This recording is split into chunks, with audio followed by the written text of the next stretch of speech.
eu vou ler a partir do versículo 4. Eu peço que os irmãos me acompanhem. O texto bíblico diz assim: assim diz o Senhor dos Exércitos, o Deus de Israel, a todos do cativeiro que eu os fiz levar de Jerusalém para a Babilônia: edificai casas, habitai-as, plantai jardins e comei o seu fruto. Tomai mulheres e gerai filhos e filhas. Também tomai mulheres para os vossos filhos, e dai vossas filhas a maridos, para que tenhais filhos e filhas, e assim multiplicai-vos ali, e não diminuais. E procurai a paz da cidade, para a qual fiz que fossem levados cativos, e orai por ela ao Senhor, porque na sua paz vós tereis paz. Curva a sua cabeça. Deus, em nome de Jesus, que a tua palavra, o teu Espírito Santo, fale-nos mais essa vez. Amém. O que está acontecendo aqui no livro de Jeremias? No livro de Jeremias acontece a invasão babilônica sobre Israel. Babilônia era um povo, uma nação, um país. Invade Israel e leva um tanto de gente cativo. Então há pessoas que ficam na Babilônia, e há pessoas, aliás, que ficam em Israel, em Jerusalém, especialmente na capital, e há pessoas que são deportadas para a Babilônia. E há várias incursões da Babilônia fazendo isso. Por exemplo, o livro de Daniel é contemporâneo de Jeremias. Daniel vai para a Babilônia, só que ele vai como quase que um escravo de luxo.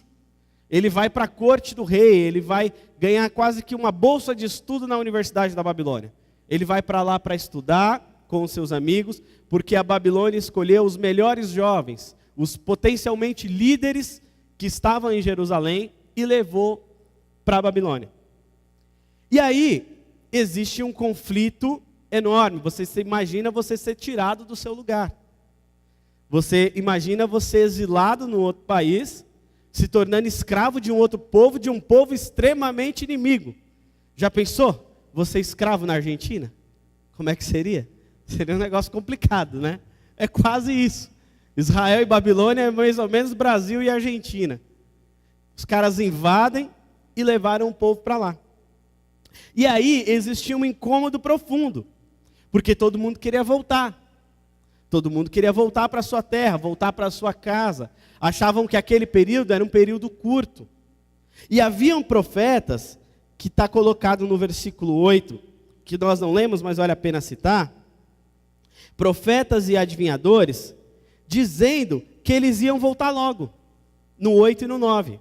Mas no versículo 10, o Senhor usa Jeremias para dizer assim: não vai ser rápido, vai durar pelo menos 70 anos esse cativeiro.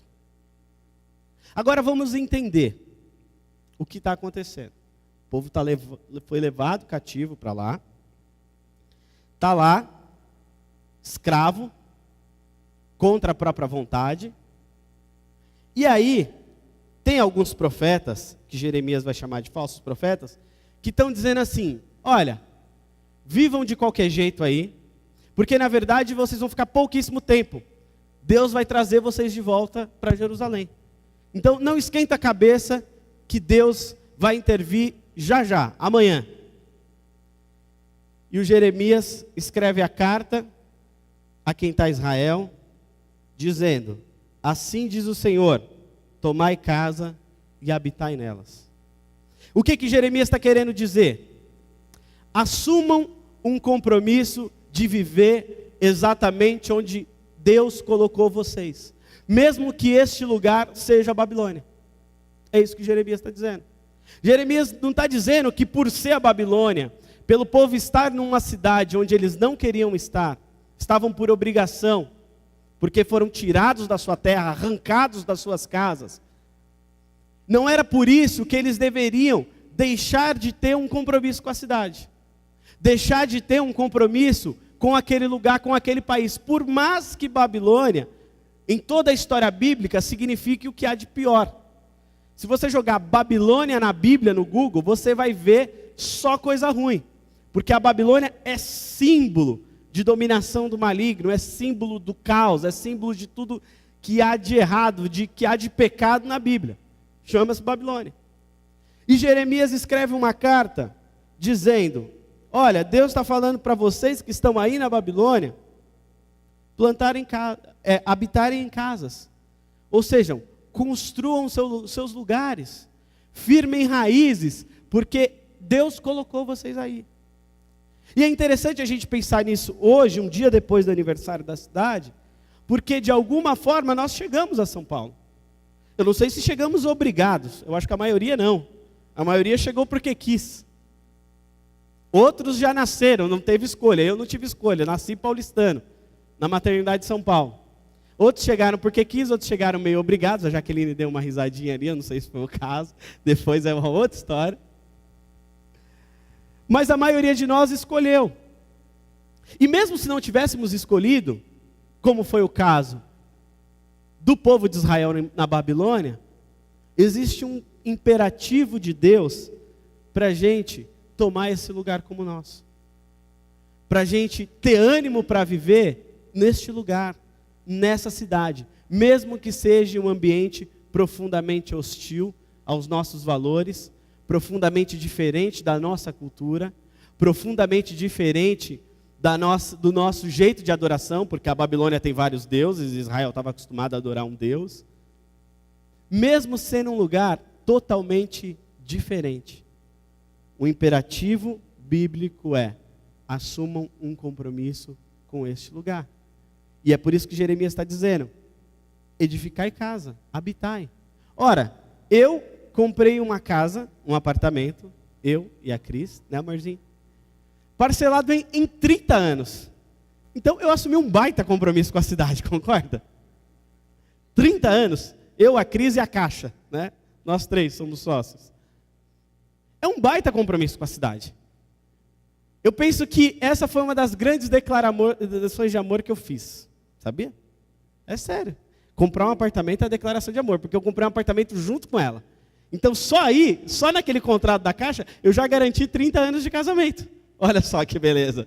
Depois é só renovar os votos, mais uns 30, 60, fechou. Tá bom. Se bem que meus avós estão com 64 anos de casamento, então dá para ir mais. Mas enfim, habitar a casa, escolher um lugar para ficar, construir, ainda mais naquela época em que se construía casas para se viver a vida toda, era de fato assumir um compromisso com o lugar. Era de fato escolher o lugar para viver. Tanto que Israel, enquanto nômade no deserto, não habitou casa. Não fez sequer um templo, habitou em tendas. Porque de fato era um período provisório. De fato era um período de caminhada. Mas quando chegam em Canaã, Deus diz: agora vocês vão edificar. Porque agora vocês chegaram no lugar de vocês. Agora vocês estão onde deveriam estar. E quando eles vão para a Babilônia, Deus afirma isso: habitem. Também Deus diz: plantem jardins, comam do seu fruto. Ou seja, cuidem da terra, façam a terra produzir, trabalham, sejam produtivos. Isso também é importante para a cidade, para a economia da cidade, para a subsistência familiar. E eu acredito, como eu disse na introdução, que trabalho é um jeito da gente cooperar com Deus. O nosso trabalho, por mais secular que seja, entre aspas, é um jeito de cooperarmos com Deus nesse mundo. Então Deus está dizendo: trabalhem, comam do seu fruto, comam do seu trabalho. Tomem mulheres, gerem filhos. Tomem mulheres para os vossos filhos, dai as vossas filhas a maridos, para que tenham filhos e assim se multiplicam e não se diminuem. Uma outra coisa, havia um pensamento do povo de Israel dizendo: nós não vamos ficar aqui, não vamos casar. Não vamos casar com ninguém da Babilônia, porque a gente está aqui de passagem. Então é melhor a gente não constituir família aqui. A gente pode ter aí um flertezinho, né? Uma ficadinha, mas a gente não vai constituir família. Porque a gente não quer ficar nesse lugar. E o que Jeremias está dizendo é exatamente o contrário. Constituam família. Família é uma coisa importante para a vida da sociedade. Deus sempre valorizou isso. E Jeremias está dizendo: casem-se. Tenham filhos. Estabeleçam raízes de fato. Não só edifiquem casas, não só plantem, não só trabalhem, como constituam lares, família. Deem suas filhas em casamento. Enfim, multipliquem-se na Babilônia. E aí, por fim, dessa parte, no versículo 7, ele diz: procurai a paz da cidade para o qual eu fiz que fossem levados cativos, e orai por ela ao Senhor, para que na sua paz vós tereis paz. Aí Jeremias meio que está finalizando esse trecho da sua fala, do seu discurso, da sua carta, dizendo: procurem a paz da cidade, porque é só na paz da cidade que vocês terão paz. E aí, concorda que é um imperativo nosso melhorar a nossa cidade? Buscar a paz da nossa cidade? Até porque paz aqui, quando você vai olhar lá para o original, para o texto hebraico, paz aqui é shalom a palavra. E shalom dentro do contexto hebraico não é paz simplesmente. Shalom significa paz e prosperidade, significa bem-estar, significa coisa boa. Quando você desejava ou dizia shalom para alguém, e ainda hoje se você desejar isso para um judeu, você está desejando tudo de bom para você, tudo de melhor para a sua vida. Você está desejando saúde, você está desejando paz, você está desejando vida longa, você está desejando boas coisas quando você diz shalom. E Jeremias está dizendo: orem pelo shalom da cidade, mesmo, e aí eu volto a dizer, mesmo que essa cidade seja a Babilônia, mesmo que essa cidade seja uma cidade profundamente contrária a Deus, profundamente contra Deus, profundamente diferente do reino de Deus, profundamente hostil a qualquer ação de Deus. E Jeremias está dizendo: assumam um compromisso com essa cidade, constituam famílias nessa cidade, produzem, trabalhem nessa cidade, e mais, orem a Deus por essa cidade, porque é na paz dessa cidade que vocês terão paz. Numa outra tradução bíblica você vai ver a palavra prosperidade. É na prosperidade dessa cidade que vocês terão prosperidade. Olha o desafio que nós temos para com a nossa cidade. E eu diria, esse desafio é maior para nós paulistanos do que para qualquer outro habitante do Brasil, porque nós estamos exatamente na maior cidade do país. Nós estamos exatamente na metrópole do país. Nós estamos exatamente na cidade que é vanguarda do país. E praticamente vanguarda do nosso continente, podemos dizer. E uma das grandes metrópoles do mundo. Olha só o desafio que nós temos de melhorar a nossa cidade.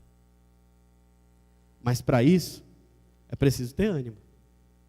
Para isso, é preciso acordar cedo para ir para o trabalho na segunda-feira e dizer: eu estou indo para o trabalho para honrar a Deus, para fazer da minha cidade um lugar melhor. Eu estou indo para a universidade para honrar a Deus e para fazer da minha cidade um lugar melhor. Eu estou indo para o colégio para honrar a Deus e fazer da minha cidade um lugar melhor. O trabalho, a vida é esse jeito de cooperar com Deus, de voltar as coisas para o seu devido lugar, de colocar as coisas ordenadas novamente, segundo a vontade de Deus. Essa é a nossa ação cidadã.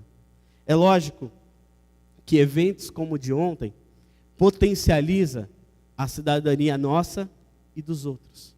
Oferece a outros que não têm acesso à cidadania plena uma boa oportunidade.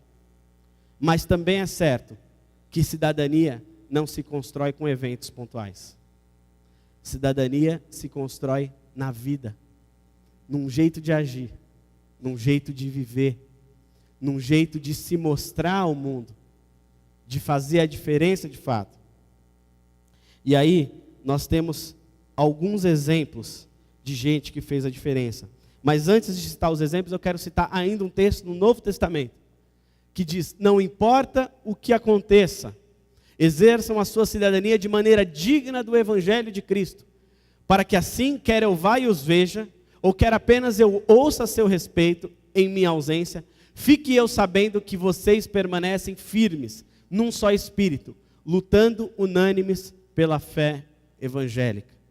Paulo escrevendo aos crentes de Filipos, capítulo 1, versículo 27. Olha o apóstolo Paulo colocando a importância da cidadania, a importância de um exercício de uma fé que se mostre eficiente na cidade, na convivência social, na vida comunitária. E aí, nós temos muitos exemplos de grandes cidadãos. Grandes cidadãos. Para mim, um grande exemplo de cidadania que fez toda a diferença na minha vida foi o Pedro do Borel. O Pedro do Borel era um cara, missionário da Jocum, que decidiu ir morar no Morro do Borel, no Rio de Janeiro. Um dos morros mais perigosos do Rio, especialmente há 20 anos atrás. E o Pedro decidiu ir para lá. E o Pedro era técnico de enfermagem, começou a cuidar das pessoas naquele morro. O Morro do Borel tem 30 mil habitantes. É uma cidade aquele lugar. E ele começou a tratar das pessoas, fazendo curativo em pessoas feridas, porque as pessoas não tinham acesso à saúde, principalmente as pessoas que não podiam caminhar, porque só para descer do morro para o asfalto, para buscar um posto de saúde, já é um Deus nos acuda. E aí o Pedro começou a fazer esse trabalho. Desse trabalho do Pedro, depois de um bom tempo, eu já falei que ele foi para lá há mais de 20 anos atrás, nasceu um ambulatório médico, um ambulatório odontológico, uma escola de música, uma creche e uma escolinha de futebol. Tudo isso nasceu porque, de alguma forma, ele foi chamado por Deus para oferecer uma vida diferente para aquele povo. E tem uma história muito interessante que sempre me emociona do Pedro, que é quando ele estava orando, quando a igreja dele estava indo para Israel, e a igreja dele começou a fazer muitas viagens para Israel. E ele queria ir, e ele começou a pedir a Deus para ir. Deus, eu quero ir para Israel, eu quero visitar, eu quero andar onde o Senhor andou, eu quero pisar onde o Senhor pisou, eu quero mergulhar no rio que o Senhor mergulhou e foi batizado, enfim. Um desejo quase que de todo cristão, eu diria. E aí ele falou que um dia Deus respondeu a ele. E a resposta de Deus para o Pedro foi: Pedro, mais importante do que você pisar onde eu pisei, é você me fazer pisar onde eu não pisei. Mais importante do que você pisar onde eu pisei, Pedro, é você me fazer pisar onde eu não pisei. E nesse morro tem muito beco, tem muita casa, tem muito lugar onde eu não pisei. O que eu quero dizer com isso? No seu trabalho, Cristo não vai pisar, a menos que ele pise com os seus pés. Aí ele vai. Na sua universidade, Cristo não vai pisar, a menos que ele pise com os seus pés. Na sua academia, Julião, Cristo não vai pisar, literalmente, mas eu acredito que ele está pisando com os pés de vocês. E assim vai. E Cristo não pisou em São Paulo, e literalmente também não vai pisar, mas ele tem o seu corpo aqui, inclusive o seu corpo, no nosso caso, no centro da cidade, no coração da cidade. E nós temos oportunidades enormes de fazer Cristo caminhar por esse lugar. E eu acredito que nós temos feito. Mas é preciso ter ânimo para continuar fazendo. Porque a população de rua continua aumentando. Porque a droga continua invadindo as casas. Porque o pecado continua dominando. Mas é preciso avançar. É preciso ter ânimo para continuar. Para continuar indo ao trabalho, para continuar pegando condução cheia, para continuar pegando trânsito, para continuar a vida. E tentando o tempo todo fazer dessa vida um lugar melhor. Fazer desse mundo um mundo melhor. Fazer dessa cidade uma cidade melhor. Esse é o nosso desafio a partir da Escritura Sagrada. E aí nós temos algumas fotos de ontem que eu queria deixar para vocês, da nossa ação do Dia do Bem, saiu no Jornal Nacional, depois você pode ver, pode ir passando. Aí a nossa galera trabalhando, a juventude esteve presente, outros irmãos. E essa é uma reunião, um momento dos voluntários, o pessoal trabalhando. Esse é o momento emblemático. Porque para alguns, dar pão é só dar pão. Mas eu penso que para um cristão dar pão é um gesto completamente diferente. Não é à toa que Cristo multiplicou o pão. Não é à toa que Cristo foi reconhecido pelos discípulos no caminho de Emaús, exatamente quando ele partiu o pão. Quando ele ofereceu a quem tinha fome pão. Não é à toa. Para nós, dar pão não é só dar pão. É partilhar parte da vida. E aí nós demos o pão, pode passar outro slide, e demos acolhimento também. Conversamos com pessoas, atendendo, à disposição dos nossos voluntários no serviço. O sorriso para cada morador em situação de rua, que pegou o seu lanche, que sentou, que comeu, que ocupou um espaço nosso, digno, com cadeiras limpas, com mesas limpas, porque além do pessoal da limpeza que já tinha feito o serviço, os nossos voluntários limparam cadeiras e mesas o tempo todo, para oferecer um ambiente digno para essas pessoas que, por vários motivos, já perderam a dignidade, já perderam o senso de cidadania, já perderam inclusive o senso de ser filho de Deus, de ser criação de Deus, de ser imagem e semelhança de Deus, já perderam. E aí nós tivemos uma santa oportunidade de nos oferecermos e de nos engajarmos com Deus, naquilo que Deus está fazendo no mundo. E aí eu caminho para o final, com mais algumas imagens, e aí eu cito um cara que eu admiro demais a sua história. Pastor Batista, Martin Luther King Jr. E ele tem uma frase que é um grande desafio para nós. Martin Luther King diz: o que mais me preocupa não é o grito dos violentos, nem dos corruptos, nem dos desonestos, nem dos sem ética. O que mais me preocupa é o silêncio dos bons. O que mais me preocupa é o silêncio dos bons. O mundo que jaz no maligno vai caminhar de mal a pior. Mas isso não é desculpa para a gente se alienar do mundo. Não é. É um desafio para a gente colocar uma pitada de sal nesse mundo, para que ele não estrague tão rápido, para que ele não fique tão estragado, tão ruim. O nosso desafio é colocar um fecho de luz nesse mundo, para que de alguma forma, no meio de tantas trevas, alguém veja uma luz. Alguém veja uma luz no fim do túnel, como se diz. E aí o Martin Luther King disse: mas os bons não podem se silenciar. Os bons não podem se calar, enquanto a maldade toma conta do mundo. Os bons têm que agir. E eu diria, e eu digo que esses bons, muito provavelmente, é a igreja de Jesus. E o texto bíblico diz que a igreja de fato não se acua. O texto bíblico diz que as portas do inferno é que não prevalecem contra a igreja do Senhor. Não é as portas da igreja que seguram o inferno. É o inferno que tem que se segurar diante do avanço da igreja. Porque é a igreja que avança contra as trevas. Então, eu quero terminar dizendo para cada um de vocês que você tem um baita desafio. Que você precisa de muito ânimo, mas muito ânimo. Porque você vive em verdadeiras Babilônias muitas vezes. Você ocupa espaços em escritórios profundamente hostis a Deus. Profundamente contrários à ética do reino de Deus. E eu posso dizer isso, porque eu trabalhei na Câmara Municipal e na Assembleia Legislativa. Então acho que eu posso dizer isso, né, Jaque? Alguns ambientes profundamente contrários. Alguns espaços profundamente corruptos, inclusive. E aí nós temos o desafio de ser diferente, de fazer a diferença.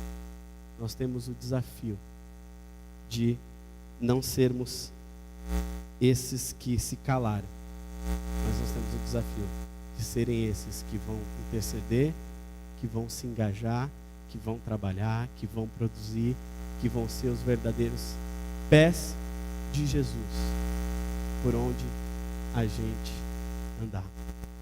E aí eu termino citando um hino do nosso HCC, que a gente pouco conhece. Já que eu não sou muito bom de hino, mas esse eu fui conhecer. O 552. que estou fazendo se sou cristão? Se Cristo deu-me o seu perdão. Há muitos pobres sem lar, sem pão. Há muitas vidas sem salvação. Meu Cristo veio para nos remir, o homem todo sem dividir, não só a alma do mal salvar, também o corpo ressuscitar. Há muita fome no meu país, há tanta gente que é infeliz. Há criancinhas que vão morrer, há tantos velhos a padecer. Milhões de olhos não sabem ler, nas trevas vivem sem perceber que são escravos de outro ser. Aos poderosos eu vou pregar, aos homens ricos vou proclamar que a injustiça é contra Deus e a vil miséria insulta os céus. Alguém escreveu isso no nosso país, no auge da ditadura militar, para pregar contra a injustiça. Então agora a gente vai ficar de pé, bastante tempo sentado, pedir para o nosso ministério de louvor estar a postos e a gente vai orar, clamando por esse poder. Aliás, o pastor Márcio já fez um momento aqui em que nós buscamos de Deus essa unção, essa autoridade fundamental para a vida, fundamental para ser testemunha de Jesus, fundamental para fazer a diferença nesse mundo, porque na força do nosso braço também não vai, na nossa competência também não vai, mas a gente acredita na força do Espírito para a gente se engajar nesse mundo, para fazer a diferença. Deus, nosso Pai, nós queremos, Senhor, que o Teu Espírito Santo nos use, que o Teu Espírito Santo seja presente em nós, de forma que a nossa presença seja transformadora no mundo em que vivemos, na cidade em que estamos, no lugar onde o Senhor nos colocou para viver. Que sejamos a diferença, que façamos a diferença, que sinalizemos o Teu reino, que sejamos os Teus pés, que sejamos um facho de luz no mundo em trevas. Em nome de Jesus, Senhor, nos capacita, nos dá ânimo para viver assim, para o Teu reino, para a Tua glória, em nome de Jesus, amém. Sonda-me, Senhor, e me conhece, quebranta o meu coração, transforma-me conforme a Tua palavra, e enche-me até que em mim se ache só a Ti.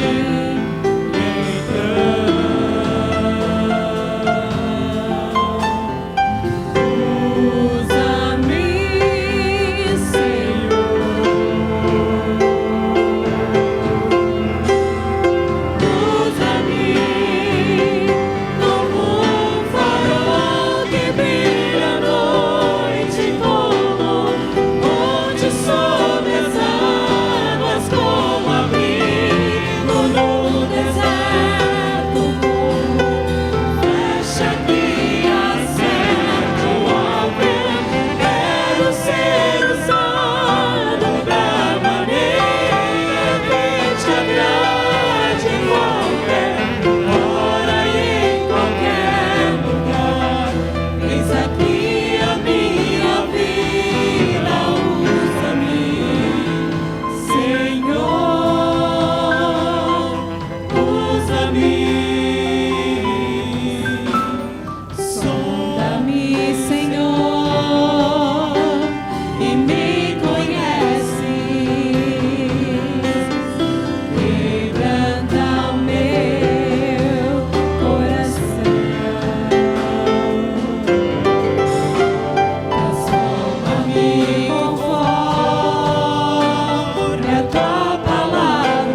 gostaria que você desse muitos abraços, saísse daqui cantando essa canção e lendo exatamente o que está escrito no letreiro à saída da nossa igreja. Você está indo para o campo missionário. Amém? Vamos continuar cantando, pedindo para que o Senhor nos use, e vamos em paz. Boa semana, que Deus te abençoe em nome de Jesus.